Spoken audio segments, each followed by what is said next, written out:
Guys, and welcome to the channel. Today I'm going to show you how you can remove the notification virus Regatta ads or related softwares from your Sony Xperia 10 Mark V. So to start, if you see something like that in your notification bar or something like that, when you ring to visit inside, just spamming pop-ups, that means you have a notification software. And we can try to remove it by two ways: system settings and antivirus app. So the first method, go to the settings, then go to the apps, and choose CL apps. Now check the list, and if you see something strange, the app that you have not installed by yourself, the app that you not recognize the name of it, just click on install and tap on the OK.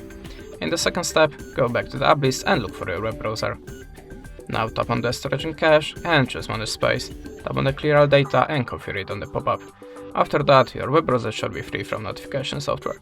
But if that way doesn't work for you, you can also try to download antivirus app, so go to the Play Store and look for the best antivirus app for you. I'm always using Avast, so we can launch it now. In this app, just click on the green circle and allow app permission. Click the switch from next to it and go back to the app, and always use the deep scan. And after the scanning process, all of the unwanted softwares should be removed from your phone. That's it. Thanks for the watching, leave us a subscribe, recommend, and goodbye.